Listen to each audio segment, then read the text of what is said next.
지금으로부터 100년 전 동양의 예루살렘이었던 평양.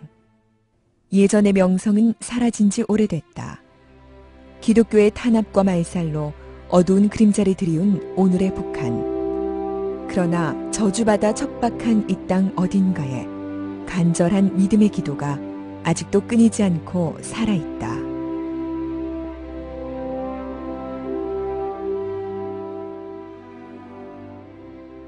평안도 칠골 하리 동네에 한 교회가 있었다. 신앙 좋은 어머니 강반석 권사 밑에서 자란 김성주. 그는 어릴 때부터 기독교와 교회 울타리에서 자라났기에 믿음이 무엇인지 잘 알고 있었다. 그가 바로 김일성이다. 그런 김일성이 하나님과 교회와 성도들을 철저히 배척하기 시작했다. 그가 절대 권력자로 나아가는데 하나님이란 존재가 걸림돌이 됐던 것일까? 민족 상잔의 6.25 전쟁을 감행한 김일성은 교회를 탄압하고 성도들이 핍박하며 성경을 몰수하여 불태웠다. 그리고 자신 스스로가 신으로 태어났다. 또한 신이 된 자신을 섬기도록 했다. 김일성을 숭배하는 혁명사상연구실이 4만 6천 개가 있다. 일주일에 3번 모여 학습과 자비판을 일삼는 혁명사상연구실. 3만 6천여 개의 김일성 동상이 살아있는 눈이 되어 지켜보고 있는 북한의 실상.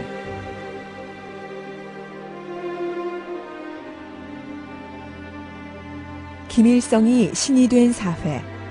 살인해도 살아남을 수 있고 부정을 일삼아도 용서되지만 김일성, 김정일 체제를 불평하면 용서가 안 되는 북한. 이런 북한에도 형식적인 교회는 존재한다. 봉수교회, 칠골교회가 바로 그것이다. 이 두 교회는 오직 외부 세계에 선전해 기금을 모으고 간첩들의 연락소에 불과하다.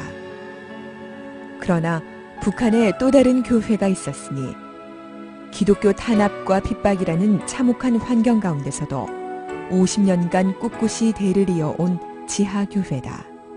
김일성, 김정일을 믿지 않고 하나님을 믿는다고 해 전 가족에게 반동이라는 딱지가 붙여진 지하교회 성도들. 이거이 난 이거 준 거야. 이거 이렇게 안 됐으면 속어지가 생명이 위험하다고. 그건 내가 책임지겠다. 그렇게 해서 이 선생님이 그렇게 했는데 나 보기에도 막이 신기롭더라고. 그렇게 해서 그거 이렇게 다쳤기 때문에 내가 여기 와서 다시 믿음 생활을 못하지. 그냥 버려두지 않는다 하는 걸 내가 절실히 깨달았다. 지금도 이거 뭐니 내가 이렇게 암다 뭐하다 하는 건 난 지금 조금도 두려워 안 해. 이제 죽으나 10년 후에 죽으나 나는 갖고 같아. 그러니까 사람에 대한 인생의 애착은 있으니까 아버지 앞에 구할 때 고전히 너희가 세상에서 무엇이든지 내 이름으로 구하라 준다 하는 말씀하고 죽은 자도 살릴 수 있고 그 권능 그거 두 가지. 그러니까 그것만 하나 바라고 그러나 아버지 뜻대로 해달라.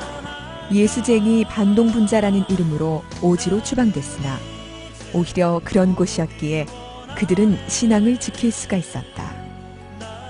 지하교회 성도들은 교회가 어떤 모양인지 말로만 전해드린 게 전부이기에 죽기 전 교회에서 소리내어 찬양하고 목사님의 설교를 마음껏 듣는 게 소원이란다.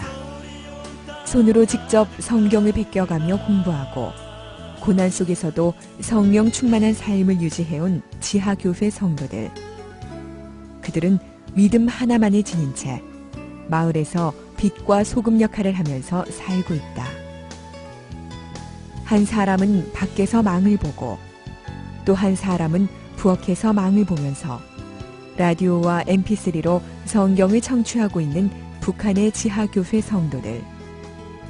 그런 지하교회가 북한에 존재하리라곤 한국 사람뿐만 아니라 북한 사람들조차 상상하지 못하고 있었다.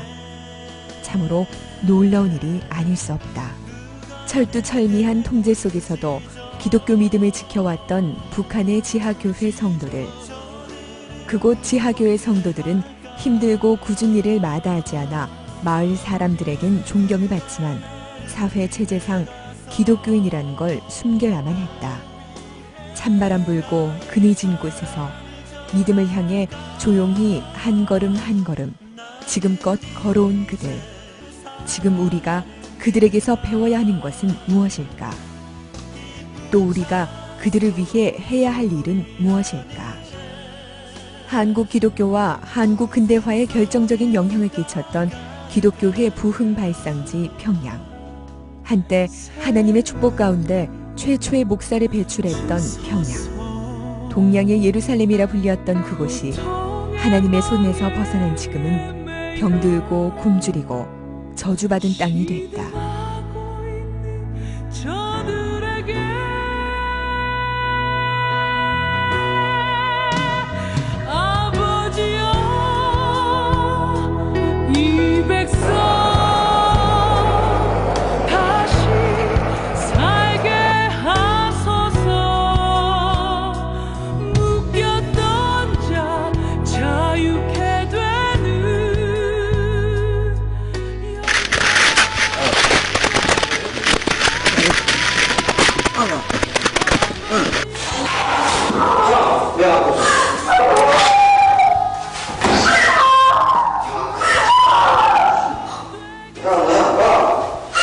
이것을 보며 무엇을 느끼고 무엇을 생각하는가? 버림받고 고통받는 가운데서도 아직 기독교 믿음을 지키고 있는 지하교회 성도들. 그들을 통해 우리들은 자신을 돌아보아야만 한다. 지금 우리에게 무엇보다도 가장 요구되는 것은 기도이다. 어려운 여건 속에서도 믿음을 지키고 있는 지하교회 성도들을 위해 기도하고 100년 전 평양 대부흥 역사를 이 땅에 다시 회복시켜달라는 리바이벌을 위해 기도하자. 350만 북한 주민들이 굶어 죽는 마당에 그들의 순진함에 도전하듯 거만하게 솟아있는 평양의 주체 사상탑을 보라. 김일성으로부터 시작된 왕족 정치를 후손 만대에 물려주기 위해서 지금의 정권을 지키겠다는 김정일의 불타는 정권욕 그 하나 때문에 북한 인민은 세계의 흐름에 뒤떨어져 후진국의 운명을 면치 못하고 있으며 불행과 고통의 연속 가운데 살고 있다. 왕족 정치가 대대로 이어진다는 게 될 말인가?